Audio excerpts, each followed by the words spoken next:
Angel dadi ganti wegok. Ganti Ndara Kresna wae. Moh wis ora iso wis sane kuwi ya kuwi. Waduh iso konangan ya. Bahasane biasa wae ya iso karmu. Wah, kuwi. Nang ngene iki mung sithik. Iki soal iki wis tak kelumpuke terus tak plesuke tuk ngono. Wah, ngono ta. Wah. Toko. Waduh, ketara lung ben modar. Konangan sing asli tutuki modar. Sing gandem. Wah. Toko. Jatuh karo. Tejo Mantri. Nah, iki rada wangun iki. Aku aja watuk ngampet kok bajigur. Angel ra jama-jama sana kangelan aku. Wah ya sakaremu ora. Wah. Ora nrimake ponokawanku. Semar Garek Petruk digawa ning kayangan. Toko nyilih cangkemmu. Warga ngopo to ya? Pengestana kok aku arep munggah ning kayangan. Medal pundi? Metu undak-undakan.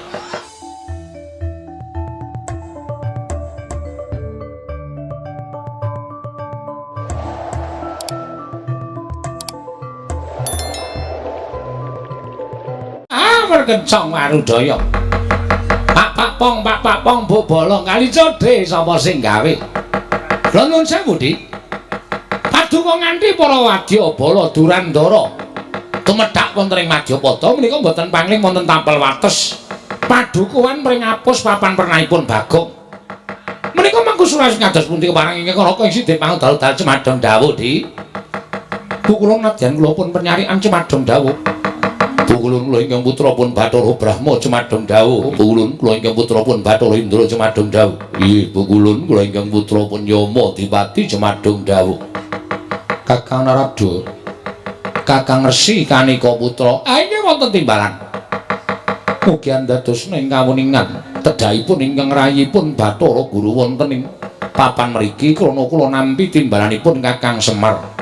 Inggih Kakang Ismaya ingkang miji dhateng ingkang rayipun Manikmaya supados tedhak wonten ing Madyapada.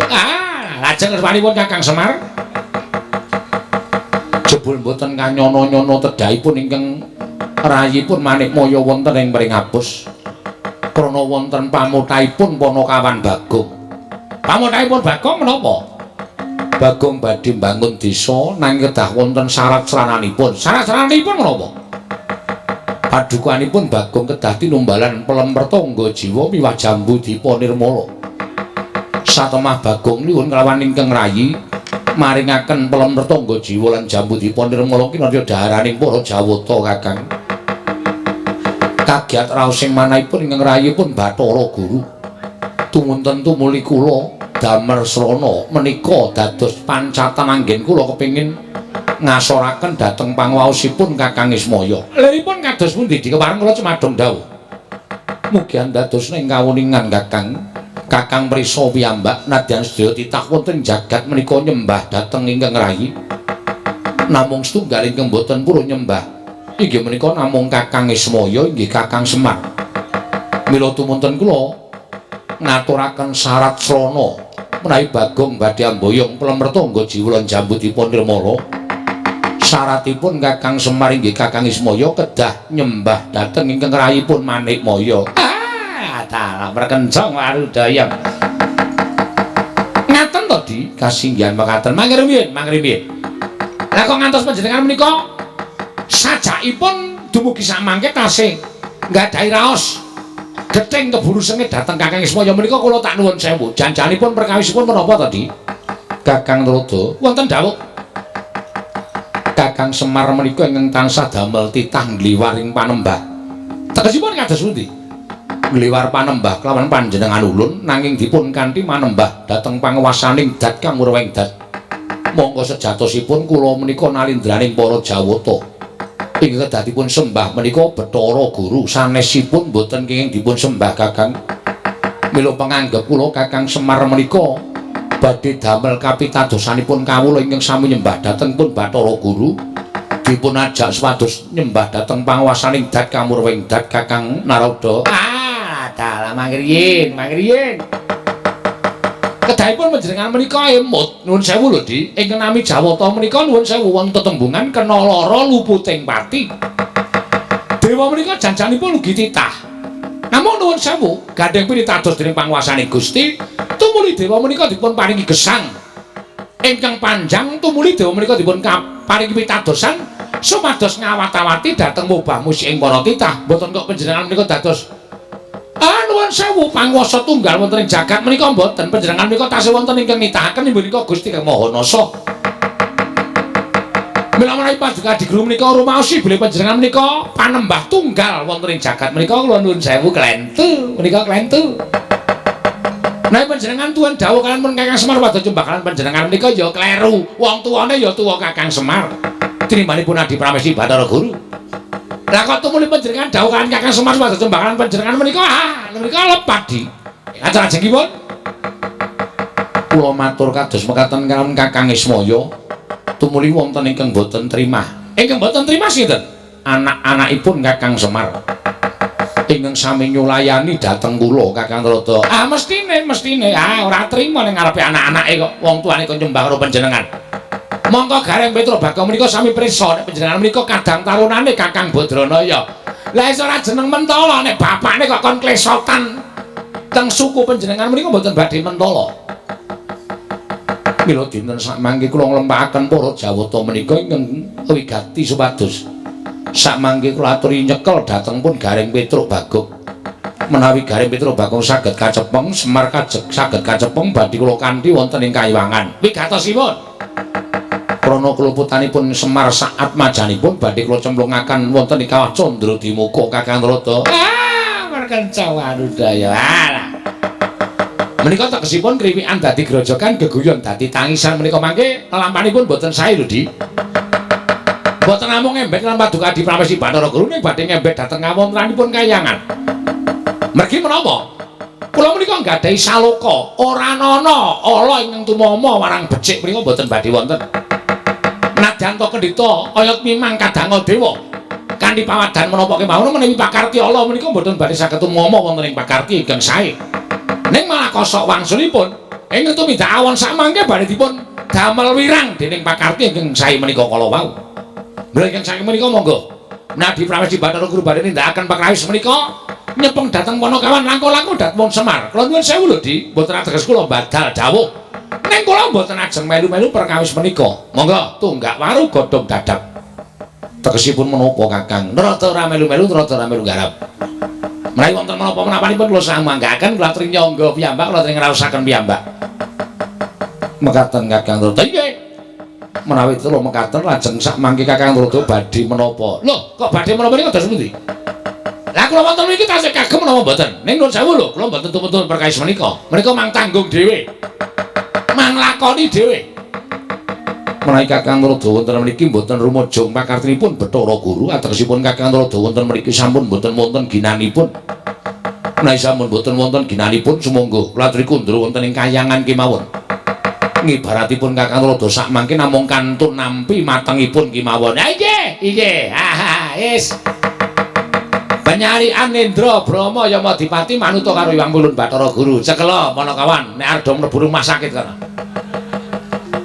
Rumah samu ponokan iki gampang dicekelno piye? Hati-hati ya Le, ngger cah bagus. Nadan iki wong tuamu nek pakartine ora tumrap aku aja ditutke, aja ditiru. Brahma, iki wonten timbalan pukulan. Indra wonten timbalan Rama. Yamadipati. Sak kathahing para Durandara diketapake. Merga ulun percaya, anak-anake Semar uga ora bakal gampang dicekel. Nanging sapa ingkang bisa ngrangkit atmajaning Semar luwih-luwih bisa ngrangkit Semar Badranaya bakal nampa hubungan ingkang sakmurwat lawan labutan kita kelawan panjenengan ulun. Pangatipun ingkang putra benjang menapa? Pangkatipun ingkang putra benjang menapa Rama Pukulun? Ora ketang sambung obor cara lintang tung liya mangkat dina iki. Nong ngestaken dawuh. Nyun pamit bidal dinten menika. Nuwun istaken nyuwun pamit bidal dinten menika. Terus? Kok rantak-rantak dewane pirang-pirang? Mongko kowe karo aku ming wong telu ki piye iki? Wis pokoke awak dhewe nglabuhi karo Bagong. Mesake bocahe. Duwe kekarepan kok malah godane kaya ngene gedine. Wis pokoke sak kuwate awake dhewe rek. Nek kira-kira ora kuat ya mundur. Nek kira-kira kuat nandingi kridaning para dewa, ya dhewe kudu mbantu karo Bagong. Iki ketoke do ikhlas ora iki? Kok malah do grenengan? Nek niate ikhlas ngabuhi aku ikhlas. Ora usah dadak demi Bagong mergo adine aja nganggo pawadan adine. Wong bantu ki lahir batin ora sampe nae dhewe ngono kuwi. Ya wis tak mangkat le, ora usah dadak gemremeng. Tak menyang methoke para dewa. Nggonku labi karo kowe iki nek tumrap aku malah kaya wong natoi pati lho kok. Nek mungsuh dewa iki nek kurang-kurang bejane sisip sembire tekaning pati. Wis menyang ngono lho. Ya ora iki ya. Nek yo aja meneng wae Gong dibantu yo. Wong telu maju bareng. Kok iso urut ya, Tru? Heeh. Ki ngarep ki cilik mungsuhe aku wis genah imbang. Aku mungsuhku tengah kuwi genah imbang. Tru aku sing tengah. Ora. Urute dhewe-dhewe kok. Lho aku kok ora padha. Monggo cangkeme nyrengingih kaya ngono kan. Kae sapa ngerti ra, Gong? Ora ngerti. Bathara Yama Dipati. Yama Dipati? Heeh. Dewa tukang apa kae? Tukang jabut nyawa. Waduh. Wes entuk mungsuh pisane kok. Tukang jabut untu nyawa. Untu dengkulmu nyawa. Nek niat diniati, Gong. Siap, wis ora wedi lho sapa-sapa aku. Kula ngatur bekti kula kunjuk Pukulun. Nala garing tak tampa pangestuku tampan ana. Pukulun Bathara Penyarian. Oh, Pak Carik. Udu. Bekti kula Pukulun. Iya, Petro tak tampa. Pukulun bekti kula. Yo, Bagong tak tampa. Pukulun Bathara Indra ngaturan bekti kula kunjuk. Yo, garing tak tampa. Pukulun Bathara Indra ngaturan bekti kula kunjuk. Yo, Petro tak tampa. Pukulun Bathara Indra ngaturaken bekti kula kunjuk. Yo, Bagong tak tampa. Pukulun Yama Dipati bekti kula. Yo, garing tak tampa. Waduh, serem suarane. Yo, garing tak tampa. Untal cengelmu. Medeni terus tenang wae santai.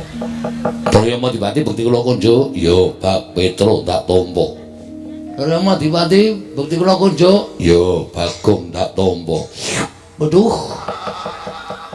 Aku ngono barang Ndra, kaya seger ndelok aku. Aku ucul klambi katokan training ngono kok. Mulane ya seger awakmu kimplah-kimplah. Dicokot iki diaginge iso mak grewel ngono. Mbok ora medeni. Wong arep perang kok malah dideg-degi. Nala garing wonten dawuh Pukulun. Tekan koning maman kene didhawuhi Wang Pikulun Jatimurti ya Wang Pikulun Bathara Guru.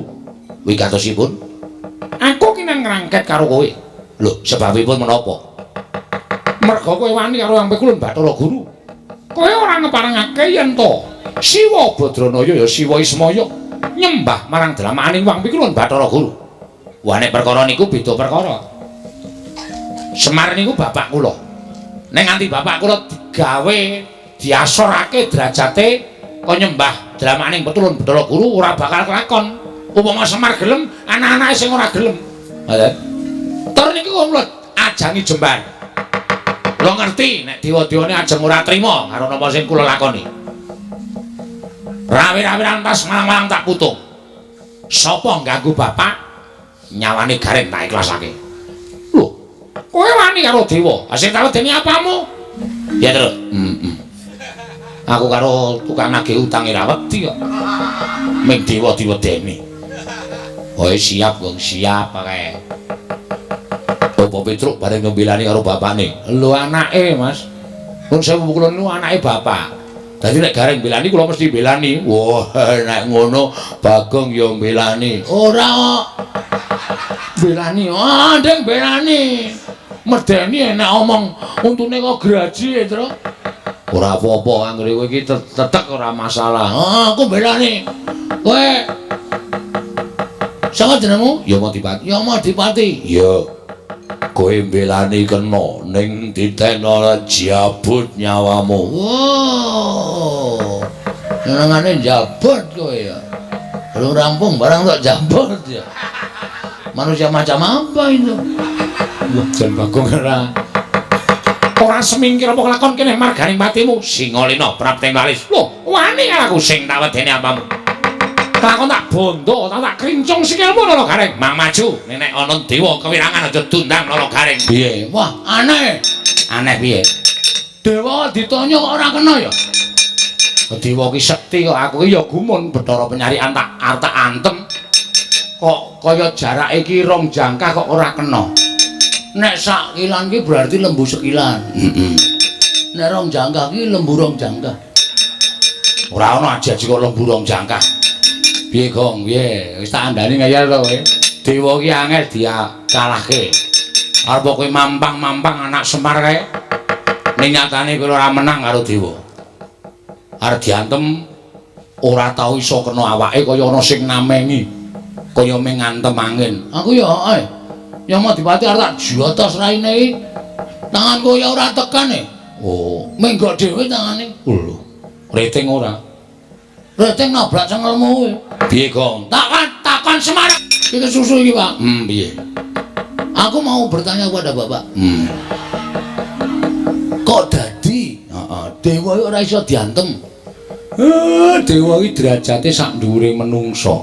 Dewa iki sembaning menungsa. Mula dheweke ora iso diantem karo menungsa lumrah. Aduh piye iki lek perang teneh wagu? Kene diajar kene arep ngantem ra iso.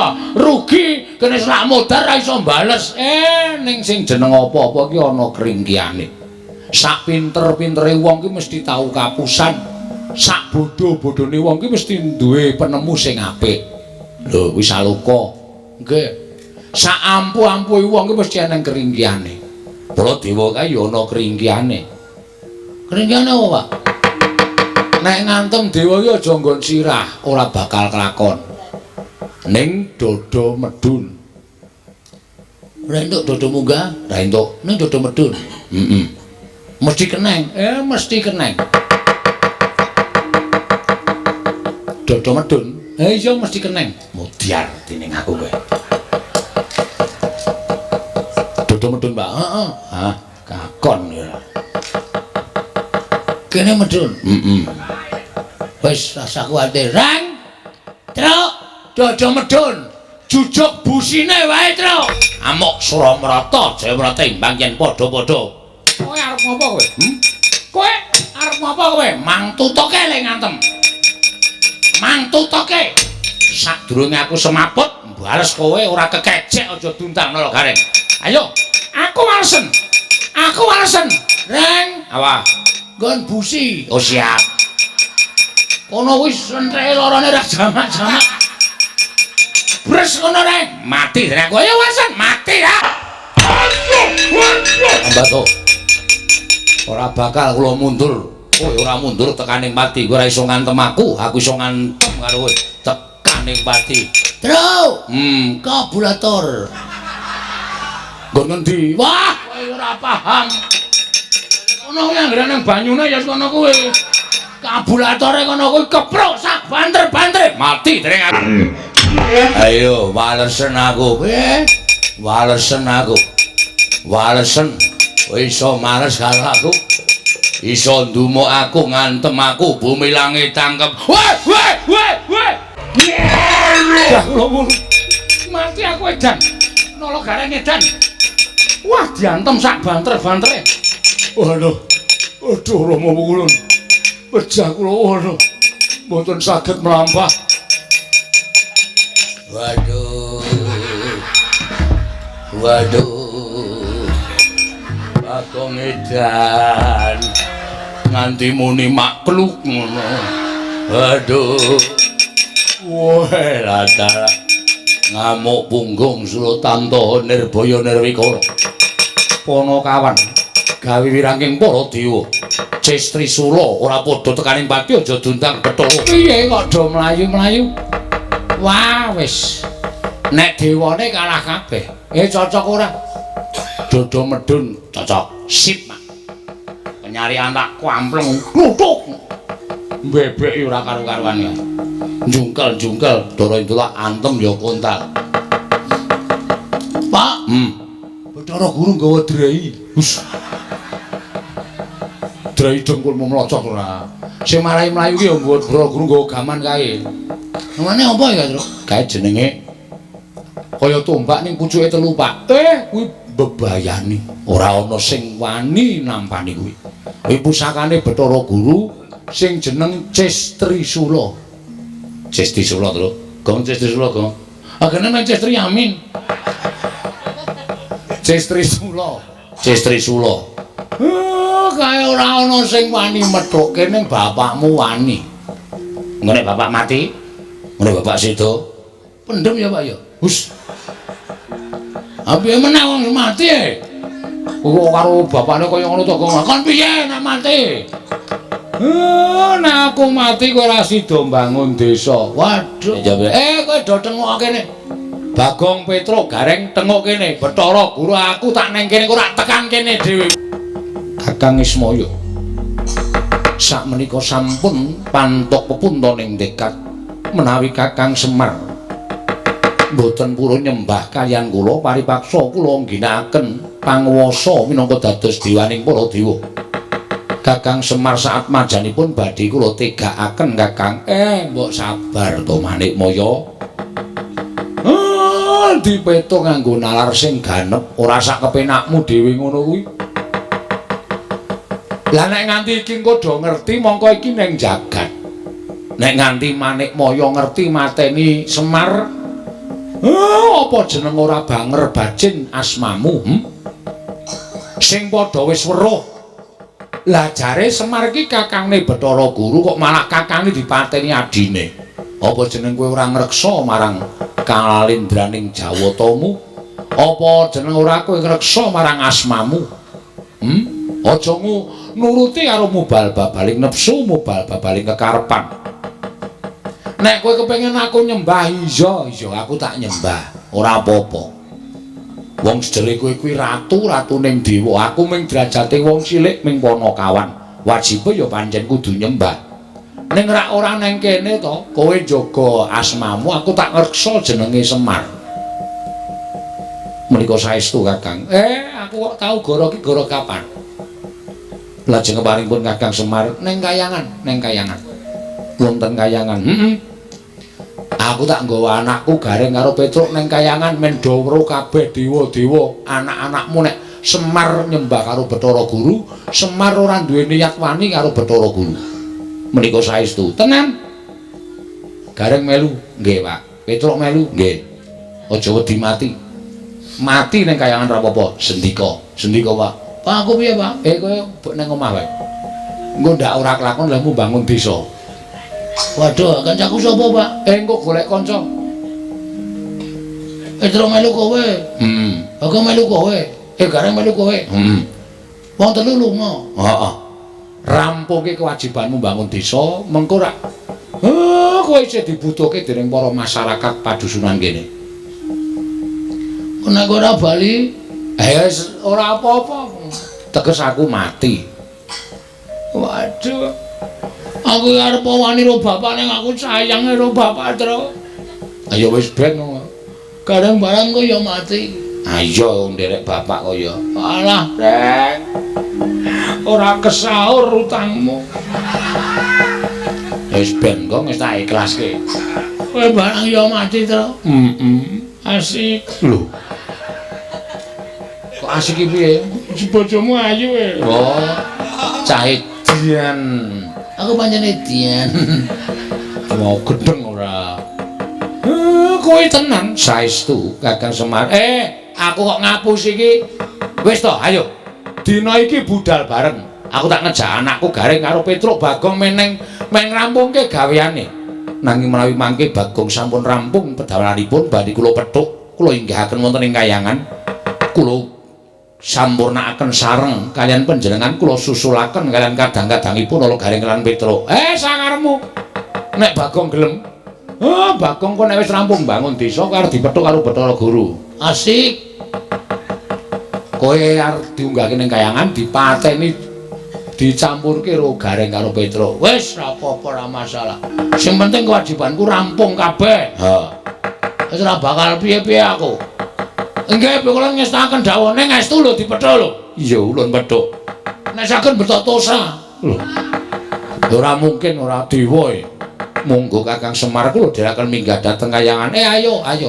Ikhlas nggih Kakang. Ora ikhlas sebab apa? Matur nuwun ya, Prak. Kowe mbelani karo aku. Matur nuwun Sareng. Kowe mbelani karo aku. Kowe ya Truk. Aja kuwatir. Bandamu tak jarah rayah. Maksudku tak slametke, Truk. Walah, kok sepine piye iki? Njuk kancaku sapa wis? Bapak ra ono, Petruk ra ono, Gareng ra ono. Nek nganti tekan jam 2. Padahal ngendika mati gara-gara. Masa aku dhewe? Ora bakal rame. Ora bakal gayeng aku terus arep wadul karo sapa iki? Wadul karo Pemunden Pandhawa malah dilumputke. Wadul karo Sinuwun Darawati mesti disalahke. Sik. Oh iya. Aku sing sedulur e. Bapak ki jarene tunggale 3. Semar, Ismaya, Tejamaya, Manikmaya. Tejamaya ki jarene Wataga. Iki aku nek ora njaluk pambiyature Wataga, wis ora bakal rampung perkaraku. Wis tak sowan ning Jurang Porong. Wah, aku sing sowan. Bapak digawa ning kayangan dipateni karo adimu wae. Nek Wataga mbogong ora melu-melu langsung tak benggang cangkeme. Tak suwek tenan. Adine kok ora arep melu-melu. Wah, aku sing sowan. Jane ana ngapa to, Kang? Tak sawang kok pirang-pirang dina iki Kang Togok ora jenak. Pendak-pendak tak jagongi ora tau paring pangandikan. Wong biasane kowe kuwi nanggre aku tengok-dek, kowe tengok-dek langsung kula trima jinuwun ngono kae. Ning kok ora kaya biasane kok meneng wae iki jane mikir apa Togok? Lung. Aku ki jane ya wis wong tuwa. Nek arep tak kandhake kok rasane isin. Wong aku ki arep kaya ngene wis tuwa, tur dasare aku wis wareg mangan gempalaning jagat legiasining kahanan. Ha iya, lah kok susah ki ngopo? Mbok wis sak titahe Gop, digawe ngene ya manut, digawe ngono ya manut. Wong sing jeneng awake dhewe iki ana sing murba masesa ya kuwi Gusti Kang Maha Suci. Mula ora usah ndandani pikiran werna-werna, ora usah ndandani penjaluk sing aneh-aneh. Sak murwate mengko dadi kira cecak nguntal cagak. Cebul gayu wulan wuta ngitung lintang tangeh kelakone cepak wurunge Gop. Ora perkara kok aku duwe penjaluk ki ora. Aku ki wah piye ya lung arep ngrembug iki janjane sepele. Ngene entuk tak gagas-gagas kok saya grantes nang pikir. Lah apa mulane omong? Aku ki 3 dina kepungkur jemuah kliwon wingi. Heeh. 3 dina kepungkur? Heeh. Kuwi dinane sapa wong aku saiki lagi Selasa kok. Ceritane ngono kuwi. Kuwi aku ngimpi. Ngimpi apa? Dulurku lanang kok kayane pirasatku ora apik ya, Lung. Kose ngimpekke aku? Ora. Lho, dulurmu ki sapa? Wong nyatane kowe tak kancani urip seprono-seprene ya mung karo aku, ora karo sapa-sapa. Ngalor kidul ya karo aku, gulang-gulung ya karo aku. Kok kowe muni nek dulurmu lanang kuwi tak impekke elek iki, aku apa piye kok? Kudu. Ora ya ngerti to aku kuwi ndek sedulur, Adi. Neng tanah Jawa. Oh, Semar. Ngapa Semar? Tak impekke kok ora apik. Semar ki lelayaran numpak baita, ning kok ora ning segara, ora ning Bengawan, ora ning kali. Ning kolah? Ora. Jeneng kapal kok ning kolah nyocok cengelmu iki, Pak. Rasane masih lega. Biasa wae wong sing jeneng omongan ki ya diselani nganggo gojek ngundak sepaneng. Lah iya, Semar nite kapal ki kok ning kawah Candradimuka. Loh. Ning kawah Candradimuka? Heeh. Mongko bengok-bengok. Pendhake ning wong weruh dijaluki tulung, pendhake ning wong weruh dijaluki tulung. Gregah tangi saka turu. Merga wancine wis sesuk. Pitikku jago do kluruk ingon-ingon angku do ting brengok. Monggo hitungan impen yen manjing gagal bangun esuk kuwi impen sing ndara dasih. Tegese sing puspa tajem, impen sing bakal kasembadan. Ah, mbaya wis gak. Ngapa tak kowe iki nggagas impen barang ki? Wong kowe iki biasane ora tau gagas impen. Lah kok saiki kok tak gagas banget nganti kowe ora tau omongan karo aku, mergo gagas adimu Si Ismaya nggone ngimpi numpak kapal ana ing tengahing Candradimuka bareng tekan tengah kawah. Ora kanthi kanono-nyono ana ombak wujud geni ingkang nyampluk baita sing ditumpaki Semar. Heeh, terus lah kok kapalin jumplang. Semar klelep ana ing kawah Candradimuka, aku ora iso nulungi piye-piye, bisane ming mespadhakake. Bar kuwi terus geragapan aku golek banyu tak nggo raup. Terus aku meneng wae tak pikir-pikir kok impen kok le medeni timen. Engko gegek dulurku lanang kena ngopo-opo ya lung. Mongko ora iso sarta ora duwe keludhangan ngabari karo aku. Wong ning jagat ya mung aku karo Semar karo Ismaya. Nek kaya kowe iki rak kanca sing maringi Sang Hyang Bathara Wenang. Semar kae kancane jan ya mung siji, mung Bagong sing dumadi saka ayang-ayangane Semar sing diparing karo Sang Hyang Bathara Tunggal. Nek nganti dulur kowe nek apa-apa ora prayoga kedadiane. Lah piye? Ditiliki mrana apa piye? Ya ora apa-apa nek karo dulure lanang kok. Nggo ngeyem-yemi pikirmu lho, kok nek pancen pikirmu ki grangsang, duwe pikiran sing werna-werna tumrape ngadimu ki, ayo tak terke ora apa-apa tiliki mrana kok. Iki ora pangling rak Bagong to. Padhe heeh. Lho ngopo? Ora kaya biasane kowe iki sowan ning kene kok teko-teko kok malah sajak kaya wong bingung. Edan tambah sugih kowe. Iya. Ya nderekke ratu-ratu sabrang kaya Gong. Ora le nyolong. Hus. Boyo sing apik nek apa pakdemu ku kundang tau tate nyolong po. Ya syukur nek tambah sugih. Waduh. Nek tuku kapan nek kok ndek jam dinding gede banget kae. Mbok wis rasa tok gagas. Tapi wae, gelem apa kowe? Gelem. Ben engko nek bali gawanen. Tenan? Heeh. Matur nuwun ya, Pak. Ya, ning kae ming plastik.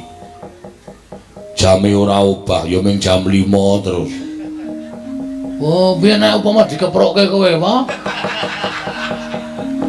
Wah, senengane kowe iki nek njaluk dikai nek diblakani nesu. Ora ngopo, eneng ngopo wak gawe tratapan pakdemu. Wah, ngopo? Aku amatur karo kowe, Pak. Ya Ismaya. Heeh. Iki mau digawa nang kayangan. Njaluk Semar kaya nyembah karo panjenengane. Semar arep nyembah. Ning aku sing mengeng. Oh, aku ora tegel ya bapakku dingonane. Ha iya, tur dasar ya tuwa bapakmu ro Bathara Guru. Ha iya. Nesu Bathara Guru ngetapke para Wadyabala Dewa. Wo. Krija Sang Bagong. Waduh. Dewa tak undurke kabeh. Kabeh. Ming siji nding. Sapa? Yang Mardipati. Penyarian kalah karo Gareng mergo penyarian ora nggawa cap. Bathara Indra kalah karo apa jenenge iki Petro. Ayo Mardipati arep njabuti wong desa. Nggon aku sikat-sike. Kalah. Kalah. Mundur. Bathara Guru maju ngamuk. Nggawa apa jenenge? Apa wong kae pusake Bathara apa? Lah sing bentuke kaya ngopo? Sing pucuke telu lho. Cis Trisula. Udu es. Cis. Kok es ora? Heeh, Cis Trisula. Aku Gareng Petruk mundur berlindung di bawah ketiak bapak. Bapak wangsulan, Bathara Guru adreng arep mateni kabeh sing nang kono. Bapak muni sabar, Bathara Guru. Nek kowe kepengin mboyong karo aku, ayo aku dipateni munggah ning Kahyangan aja ning kene. Nek ditonton piye akeh, kowe ora iso ngreksa jenengmu. Bathara Guru kok mateni Semar iki rada. Lho, Bathara Guru kok mateni kakangne dhewe. Mula terus bapak duwe penemu nek ayo aku nek arep panteni ana ning Kahyangan. Dadi ora ana wong weruh, sing weruh ming dewa-dewa tur ora wani tumindak apa-apa mergo dewa-dewa do wedi karo kowe. Terus bapak saiki munggah ning Kahyangan karo Gareng karo Petruk. Aku kon keri ning donya, jarene kon rampung kene aku arep duwe gawe bangun desa. Weh, ngono ta? Lah terus kowe mrene ngopo? Mrene njaluk tulung karo kowe wae to, Gok. Aku ditulungi bapak digobali ya wae. Nendi? Nang omah. Sampeyan tak tuwa dhewe to. Jare mbiyen sampeyan karo bapak karo Bathara Guru ki kedadian saka telek. Wus, anu telek tenan plene ngendhok. Oh, ayo. Sampeyan kulite, bapak putihe, Bathara Guru kuningane, ha to? Heeh, teleke dadi mbilung. Persetan. Nduruk. Ono kuwi tulungi ya, Pak. Gong, nah aku sing nulungi mengko ndak aku dikira wong tuwa sing melu-melu perkarane bapakmu karo Manik Maya. Nah terus aku ora iso nek kon munggah ning Kahyangan. Wow, aku nggo catet lho. Kok nyatet cangkemmu ya, Pak? Sik. Aku iki wong ora tau sembrono ya. Nek mentro terus nyatut cangkemmu tenan.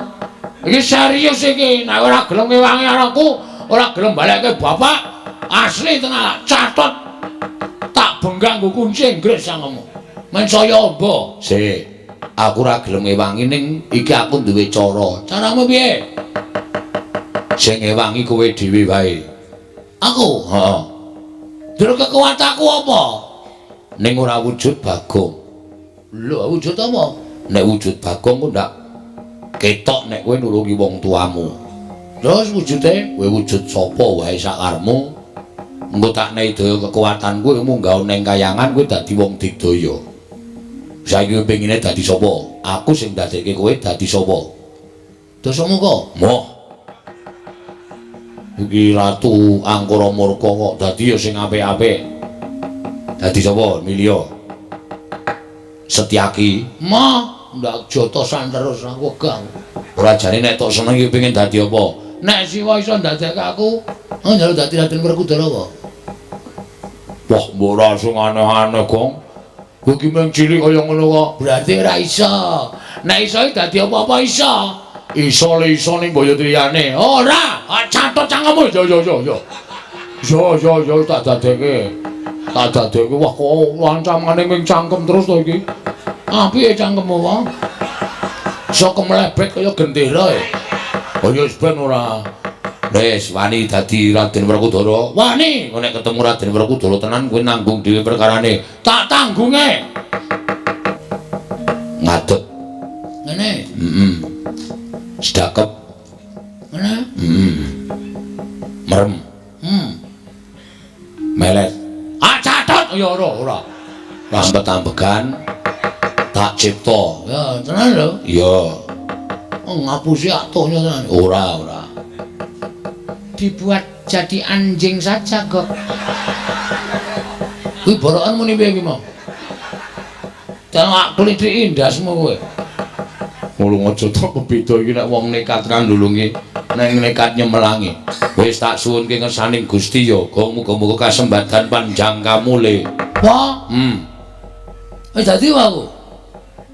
Kok kaya tanganku tambah dawa, sikilku tambah dawa, guluku tambah dawa, apa-apa kok tambah dawa.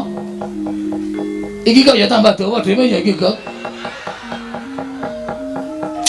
Ora, wis wujud Raden Werkudara. Waduh, gleleng. Ayo, Werkudara ki ora lungguh ngisor lungguh dhuwur. Jumeneng aja pisan-pisan Werkudara lungguh ndak konangan. Siap. Wis. Malangkere. Tangane tumpang ke mburi. Mburi. Kene. Heeh, kaya Raden Werkudara kae wis kewe omongan. Kowe ra wonge arang basa to. Mula dadi Raden Werkudara mesti cocok.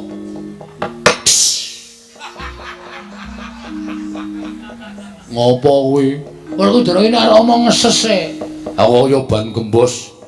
Madhes ngono. Ngono. Wah. Gedhe kok ya suarane. Iki paling gedhe. Ngampete iki pisan. Swara wetenge.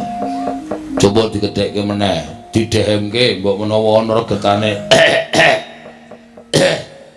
Kene lho. Kene nggo tak dak itu. Es. Jangan kok nggo pakecoan. Coba suarane sing gedhe. Ngerem dasmu. Wah, karo pane gedhe ngendas-ndaske. Iki lagi latihan diganggu. Oh ya, aja ora tak ganggu. Kok saya cilik gembose. Kok saya sithik. Wong yo kae wis sithik. Ngene ngono entek ya. Ngono. Wah.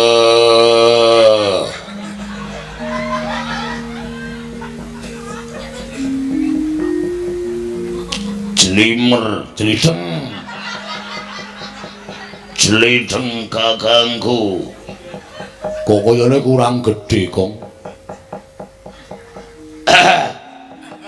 Tok sik. Wah, saya sithik pisan. Wah.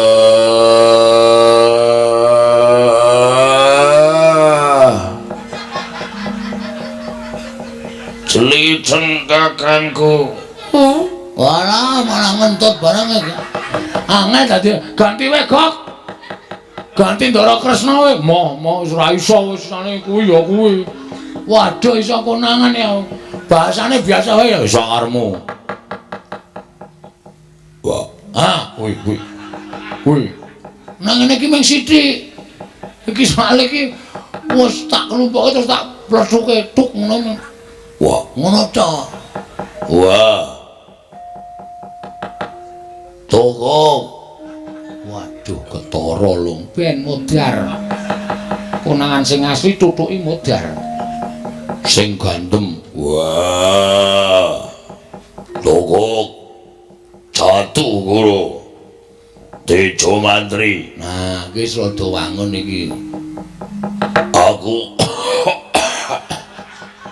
aja watuk ngampet kok bajigur. Angel ra jaman-jaman sana kangelan aku. Wah ya sakaremu ora. Wah. Ora nrimake pono kawanku. Semar Garek Petruk digawa ning kayangan. Toko nyilih cangkemmu. Warga ngopo to ya? Pengestana nangka aku arep munggah ning kayangan. Medal pundi? Metu undak-undakan. Pun kek Ndara Werkudara tindak teng kayangan matekaji Bandung Bondowoso. Wega sebabe nek ketemu Rara Jonggrang aji-aji ora bakal mandi. Ngono iku aji-aji ampuh. Bathara Guru. Wah. Dan. Iki aku nak njaluk ganti piye kok? Ya ganti-ganti ning aja ganti sing anu. Anu ganti Ndara Janaka kowe. Oh iya. Guys, aku rekoso iki lho nggo awake rekoso abote ra jamak-jamak. Wis aku tak sedekap. Ya, mulak-malik engko nek balik Janaka ra iso nyuwara nek malik meneh aku mau lho. Ora aku Janaka yakin sip. Oh iya. Top iki nek Janaka. Bisa tak nggae cewek-cewek iki. Waduh kaya. Ya wis tak dongake. Anu wae, nek kula wae. Oh ya Janaka wis dah. Mlorok mripate. Mesake. Aku tenane ora positif gonta-ganti. Wis kok wis aku nganggo Werkudara rekoso. Yo. Wis malik toge. Wis. Lam berjiwatan. Boyo mira boyo ingsun permak kathoke jin. Kowe iki dadi apa-apa ora wangun ya, Gong. Wis ngono kuwi wae.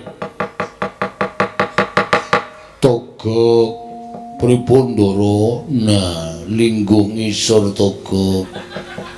Aku bendaramu. Walah-alah, gawe aku ya ngrekasake. Ora sangger sura tak catut cangkem. Janaka kok nggo catut iki cara ngendi? Kiai Catut Pambelah Jagat. Pusakaning Raden Janaka Togok. Nggih, pun kek minggat teng kayangan, adi kula Semar dislametke. Iya, Togok. Pamujimu tak jaluk. Aku njaluk kanggo syarat munggah kayangan slamet ana ingkang kudu dadi tumbal. Sinten kae borok mburi kae. Mbok lunga. Ora kajen ket mau. Bagong iki kirik tenang kok. Aku budal munggah marang kayangan Togok. Sing ati-ati ampun kados lari alit kula dongak-dongake kasembatan penjangkane. Iya Togok minggiro. Aku arep joget. Oh nggih. Kakang Semar aja kuwatir aku ingkang bakal sumusul marang sira Kakang Semar. Tak slametke Kakang.